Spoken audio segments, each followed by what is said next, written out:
Good morning to everyone who's been able to join us on the live stream. My name is Brian Smith, and I'm chair of the TCHC's Board of Governance, Communications and Human Resources Committee.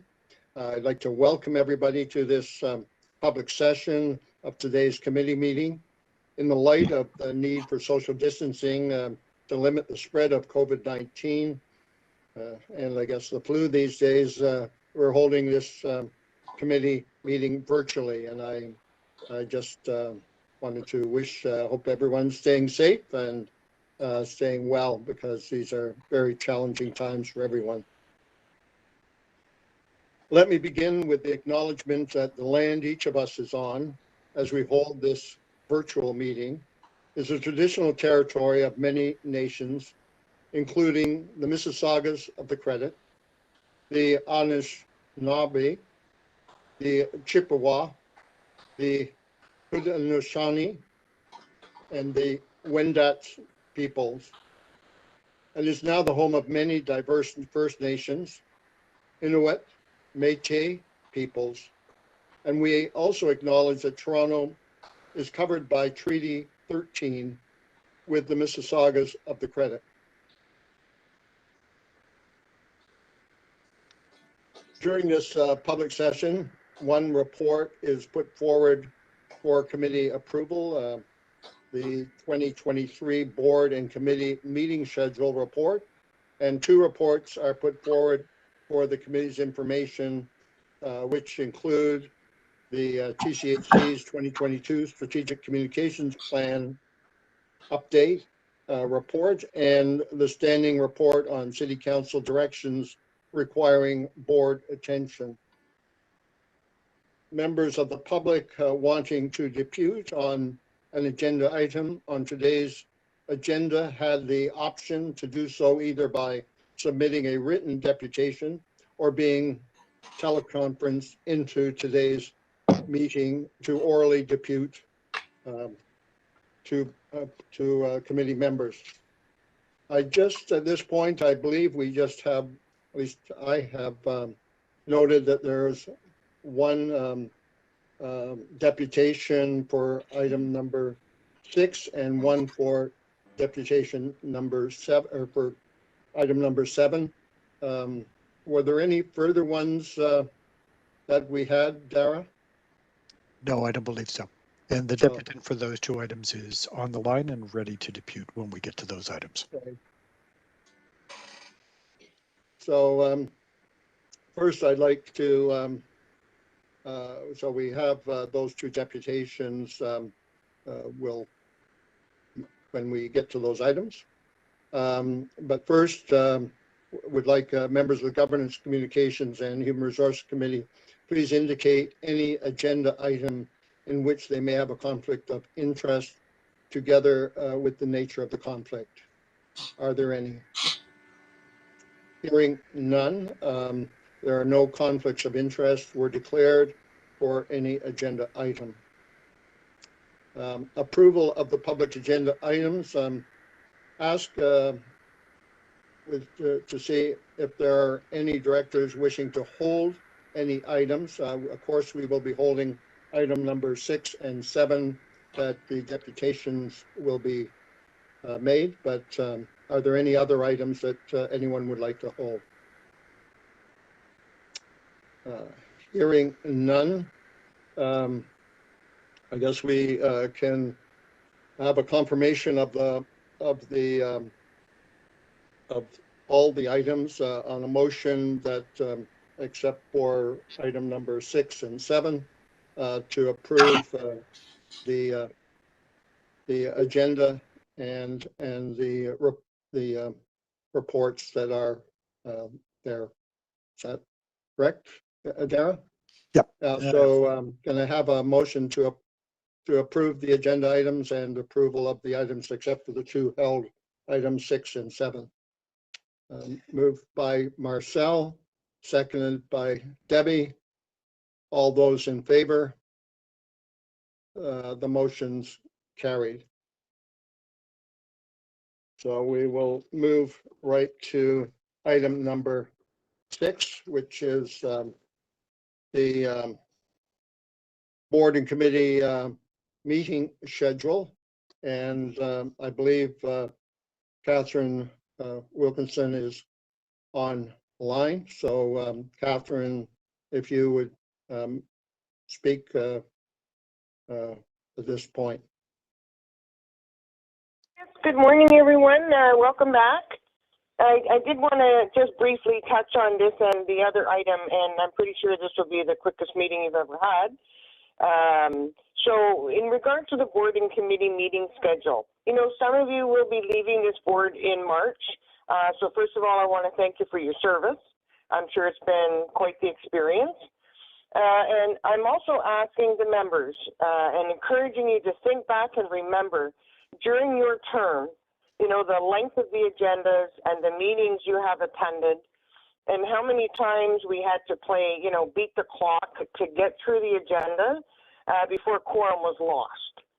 As the governance committee, you know, you could carefully consider options now to reduce the length of meetings, be that, you know, less items on the agenda or perhaps additional meetings where needed, or other options that would improve the efficiency for future boards. Other than the IAC, it looks like all board and committee meetings are proposed to start at 8:30, ending at 2:30, which is pretty long considering that the board has to meet, you know, for in-camera and confidential sessions. And meetings don't typically run till 2 p.m. So those are pretty long meetings, but I guess being a draft, we know that won't actually happen. And this year, as you know, we created a deadline actually for stakeholders to confirm they wanted to depute or submit a written deputation to the board or committee meetings. And that's required at 3 p.m. on the business day before the meeting. We need to be mindful when scheduling meeting dates around religious, statutory, or other holidays, as was the case for today's meeting. If a stakeholder had registered on Friday, November 11th, our offices were closed. They would have been disqualified for that reason. So once again, I'm going to ask the board, and this is the place to do the ask, and I will keep asking, that Toronto Community Housing reinstate the electronic email distribution of board and committee meetings and agenda materials to interested stakeholders for their consideration in advance of the meetings. We've done it before, we can just reinstate it. This is not a complicated ask. It removes the disconnect between the board and the tenants and all other stakeholders. It is relatively simple to implement at no additional cost. Thank you for your consideration. Well, thank you very much, Catherine. Good suggestions. I'm not sure. Basically, I think, are you saying that those, especially tenants that would be interesting, would register and they would receive the agenda and minutes, you know, well in advance of the meeting? Is that the? Yes, and you know, Brian, believe it or not, we actually used to send out hard copy packages. So imagine when these things were like 500 pages, we were mailing them out. So certainly in the days of, you know, electronic communication, it's a matter of just sending an email out to tenants that a meeting is coming up. Here's the agenda and the meeting materials, and they then have the option if they'd like to depute. Now, the way to build that list is simply to go to your existing people who depute on a, you know, fairly regular basis, so that we don't have to go searching the internet to see when the information is posted. We would automatically get an email alerting us the meeting is coming up, and we could, you know, register depute if we wish to.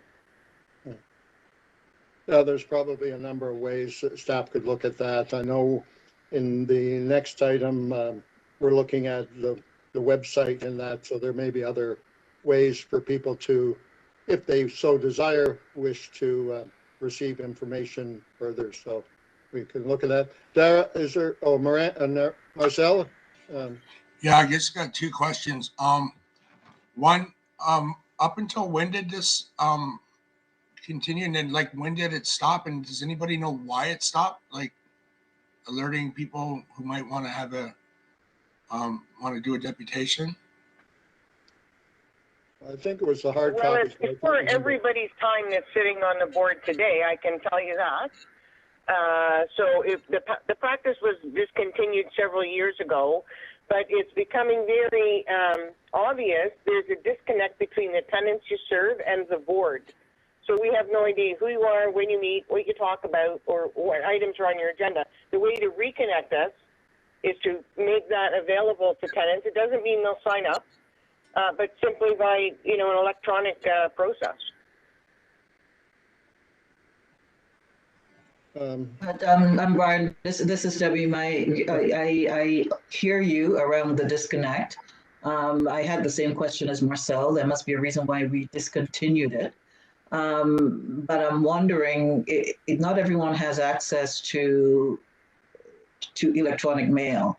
So how do we ensure equity across tenant populations in terms of when meetings are coming up? How do you receive that information now? Tenants don't receive anything. We have no idea It's that you even posted. exist. Is it? It's posted, and for interested tenants, they go in and they see? No. They might put it up on electric boards in offices where those are existing, but tenants don't sit and live in an office, so they may not see it there. I see. In terms of today's meeting, as an example, Catherine, how did you hear about today's meeting? I go on the Toronto Community Housing website, I click on calendar, and I see when the upcoming meeting dates are. I mark them on my own calendar, and then I look a couple of days prior to the meeting to see when the materials have been posted to determine if I'd like to depute. So I can offer some additional information just to highlight that, and I think it raises a legitimate issue as to what mechanisms we use to communicate to the public the activities that we engage in with the board. So a tenant who visited our website could note if they did so on our landing page. This is our homepage. The events that are upcoming at the board. They would note, for example, that there is a governance committee meeting today. And if they click on the link through to that meeting, they can link to the YouTube live stream of today's meeting. They can access the deputation process that they would follow if they wanted to depute. And there's also a listing of all of the reports that are being committed or considered by the committee today. We also will provide notice. So for example, while the material isn't yet there, there's notice that there will be a board meeting on December 8th. The webpage is, I will say, the primary means through which we communicate to members of the public the activities of the board. It does provide the one location. It's that through which tenants can gain access to that documentation. Given that I think the advice that we got through the tenant survey was 70% of our tenants have reliable access to internet. That does mean that 30% of our tenants potentially don't have that reliable access. And certainly we can engage with our strategic communications colleagues about what mechanisms we might put in place to supplement the communications that we currently use to communicate activities at the board. And Ms. Wilkinson's suggestion of an electronic distribution, while that won't expand the net to folks who don't have internet and email, it may be something that we can consider for folks who want to get that information in advance of the meeting. We do post the materials for the website on the same day that we distribute the material to board members. So it's there as soon as it's ready and we're able to distribute it. So we do use the website as our effective tool. And I welcome the opportunity to talk about it in the live stream, because again, this is just another way that we can communicate that message to folks who have access to electronics. As you can appreciate, the cost associated with distribution of paper materials throughout the portfolio of properties would be significant. But certainly we can I have confidence that if we had the opportunity to engage our communications colleagues, we could come up with solutions to supplement that work. Dara, one suggestion might be, and I'm not sure that the committee or the staff could look at, is the utilization of the hubs, and those tenants who may not have access to electronic communication means might register, and they could have, we could have copies maybe in the hubs for people to pick up as one way to hopefully expand it a little bit. But I'll wait, and Paula and her team can get back on that, but you may find a lot better ways of doing it, because mailing is a lot of work and cost too. So that's a concern. Paula, did you want to comment on the communications piece? Absolutely, if I may, through the chair. So we can actually use a number of different channels that we have. So we actually do have Tenant Loop that goes out to tenants every quarter. So we could publish the schedule in Tenant Loop because that goes to everybody's home. We're also in the process of establishing a distribution list through email, which is an opt-in. So we'll be able to use that as a channel. I'm actually going to speak about that in the presentation in terms of how we expand our digital and electronic means of connecting with tenants. So I think there's a number of different avenues available to us. And the other one, of course, is the tried and tested posters in our buildings. We could also publish a poster within our building that has the upcoming schedule of events as well for the board. So we're happy to take that under advisement and come back with a package that shows it's kind of, with these kinds of things, integrated multi-channel approaches are usually best, so that we can try and reach as many people as possible through whatever means that's appropriate for them. So we'll take that away. Thank you. And Paula, hopefully some reminders that people can speak directly to the board through deputations as well, so that folks know that it's welcome. Absolutely. This actually warrants a bit of a campaign, I think. So let us take that away in terms of how we sort of reintroduce the whole board process and the way that tenants engage with board members to our tenants. So we can take that away, absolutely. Yeah. Thanks, Catherine, for raising this. So, can I just comment? I thank you, and I appreciate that. And keeping in mind that your stakeholders don't serve the board, so we shouldn't have to go scouring and searching and trying to figure out who you are when you meet, what you're talking about. And I do appreciate there's the tenant loop. Unfortunately, maybe this year's survey, you're going to ask the question as to how many tenants read the tenant loop, because it's been my experience that newsletter actually ends up in the recycle bin straight from the mailbox. So it's not the best forms of communications materials, but it's certainly one of the tools I know that you use. And that, you know, it's 2022. Electronic is the way to go. Yes, many tenants don't have access to the internet. And, you know, let's be realistic. Perhaps in the seniors buildings, some of those people will never have access or don't ever want access. So just making various options available, looking at what tools your stakeholders have, and then letting them decide in which way they'd like to participate. I really think this board can be, you know, much more visible if the tenants actually knew you existed and how they could get involved in the decision-making process.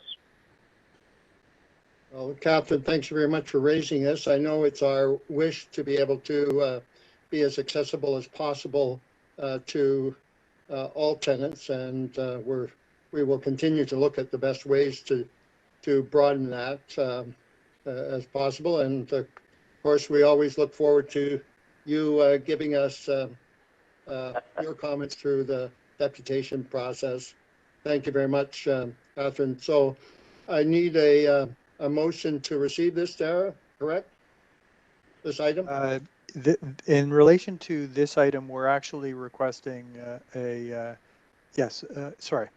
motion to approve the proposed frequency of board and committee meetings for the year. So could I have a motion? Uba moved, seconded by Marcel. All those in favor? The motion's carried. Thank you very much, and great, a great topic, because we are very much interested in being as efficient as possible and making sure that we have as open and transparent ability to have tenants engaged. So the other item that was held is item number 7, which is the strategic communications plan, and I'll ask Paula to the report was circulated, but if you want to just highlight the areas you want to emphasize, Paula, please proceed. Sorry, Mr. Chair, I think that Ms. Wilkinson had wanted to depute in relation to that matter as well. I'm sorry. How could I forget that, Catherine? Sorry about that. So before Paula does a presentation, then please depute on the strategic communications plan update. Thank you so much, and my apologies, Paula. I think you're a rock star, and you're doing great work in terms of bringing us into this century. I'm really impressed with the work that's coming out of your area. But I'm going to speak on this item again, and I know you're getting tired of hearing about it, but it's the need to educate tenants around the pest management program. You know, we spend millions of dollars on this, but we still don't even have a community poster indicating the landlord's commitment, how they will work with tenants to keep our properties pest-free. And I think this is a great disservice. So currently, under the residents tab on the Toronto Community Housing website, there's a one-pager about various pests that, you know, the landlord experiences, and a small section regarding bed bugs. But this is an opportunity for the communications department to do some changes to the website, to educate tenants that visit the website looking for information on what our pest management standards are. And also, now here's a suggestion, is to provide printable pest management information sheets to help educate tenants about Toronto Community Housing best practices, what tenants can do and what the landlord will do to assist them. Those the primary pests, mice, cockroaches, bed bugs, etc. And this will not only help our tenants, it will actually help our site staff who are not experts on pest management and simply call in pest control.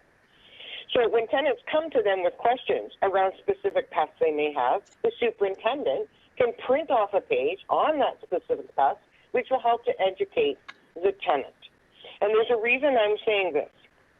They can also direct them to the website. I recently saw a posting in one of our buildings. So first of all, everybody knows I'm all about not having pests.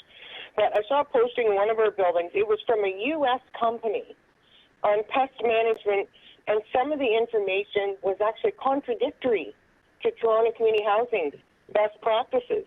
Like doing your laundry is not the be-all, end-all on how you get rid of bed bugs. And I'm very alarmed because tenants have a lack of information from the landlord. They'll go shopping on the net, find something that works for them, and stick it on the bulletin board, and that's now how we're educating our tenants.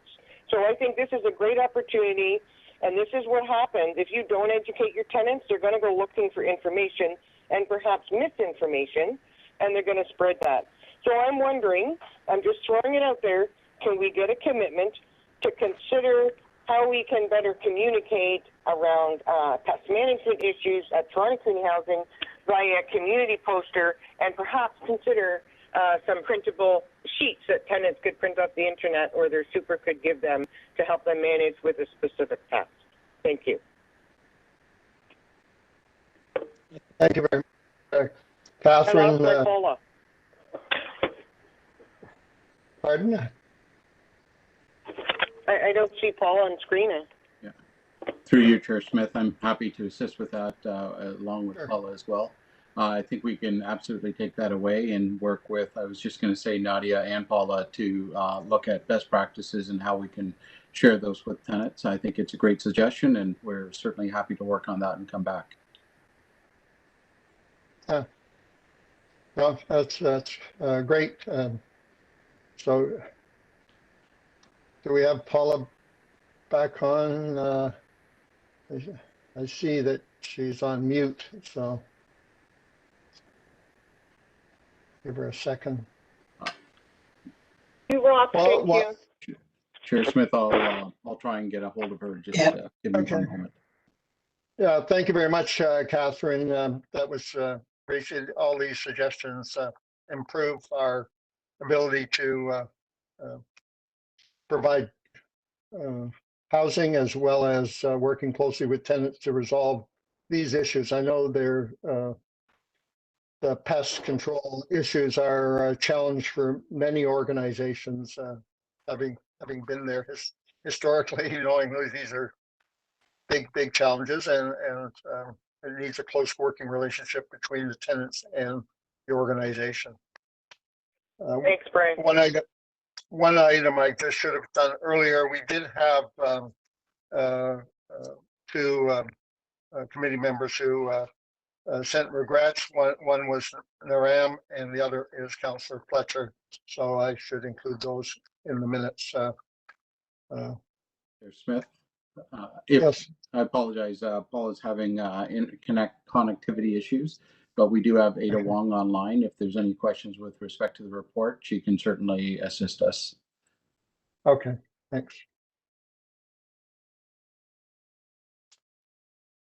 Hi, everyone.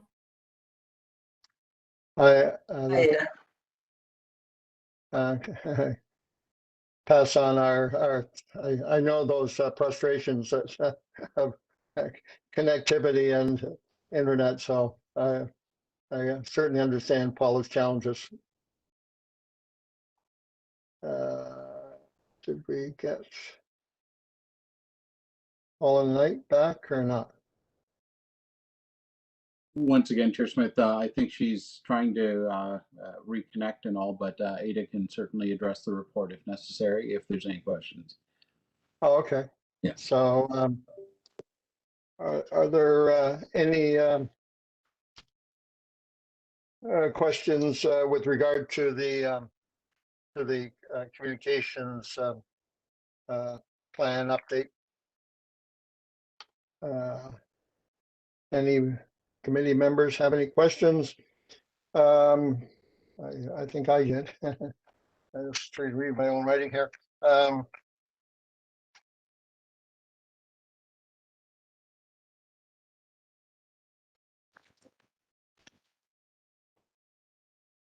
guess more my question to Paula, or maybe is trying to figure out what are the there's a lot of activity in the report, but trying to figure out whether we've achieved outcomes that the various activities are hoping to respond to. So that was more my question in an overall way to the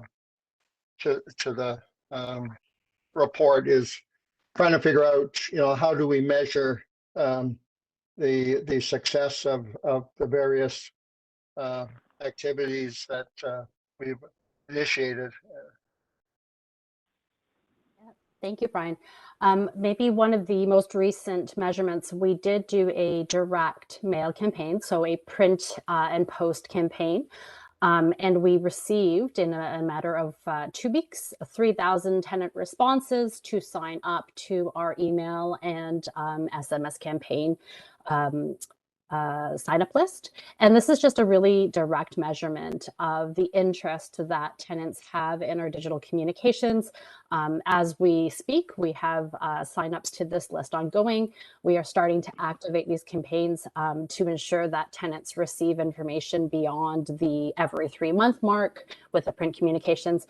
And I think, as we heard from Catherine earlier, these are communication channels that are wanted and needed, that are urgent that we get online. And that's just one concrete result that we received over the past month.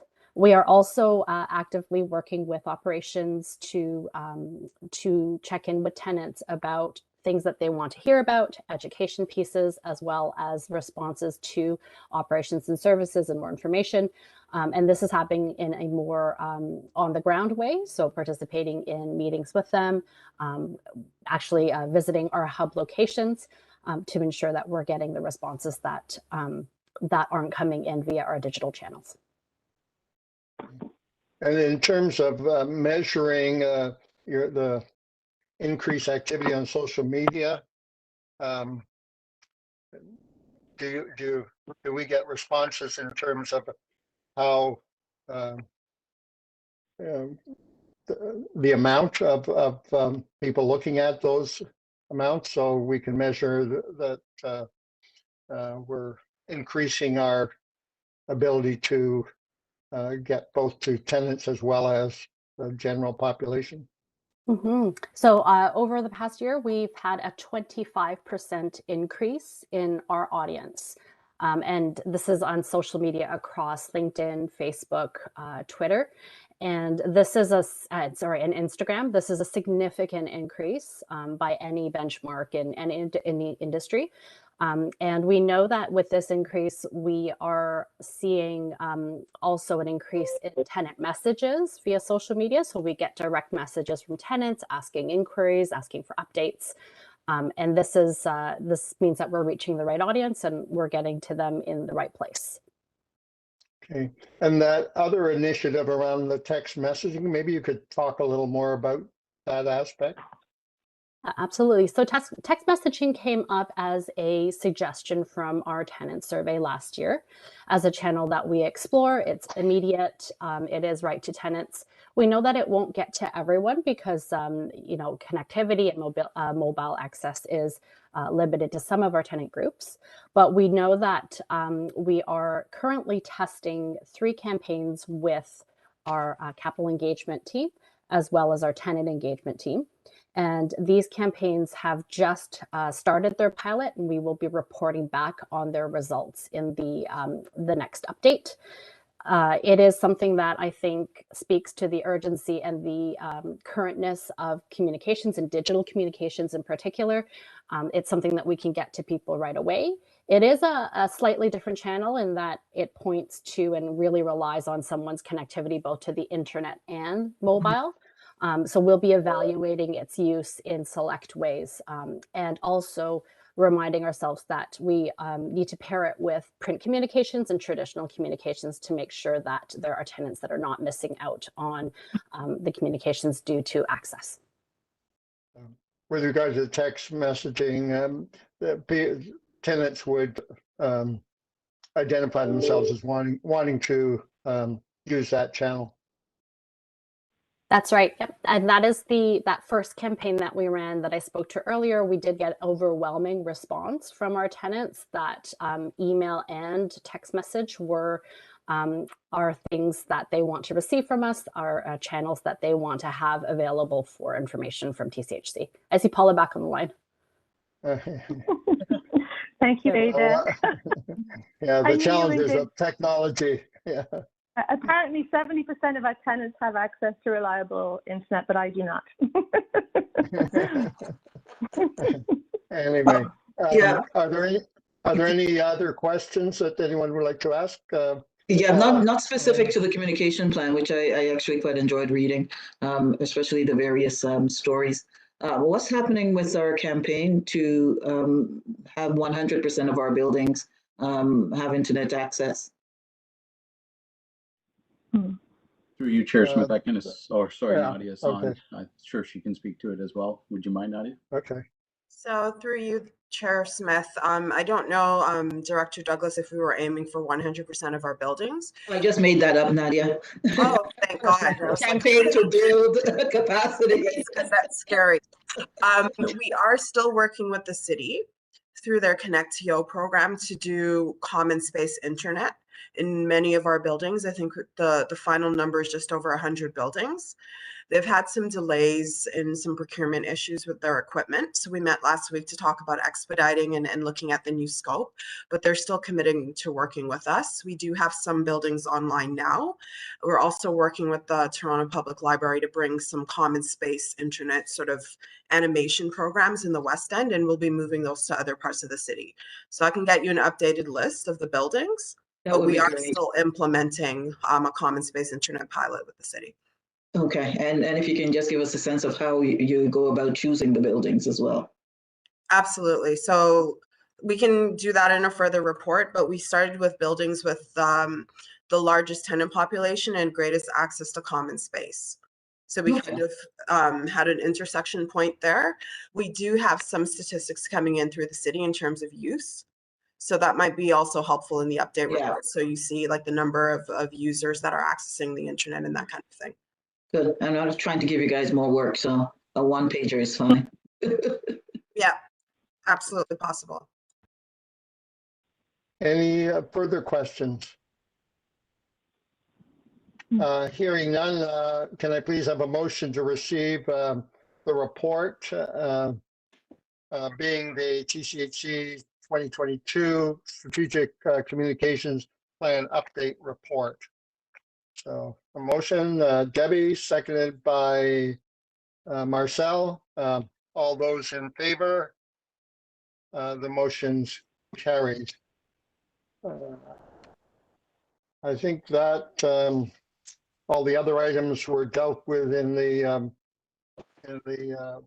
first. There's no other items held. Is there any other business that any committee member want to raise? Hearing none, I will then ask for a motion to terminate the public meeting, and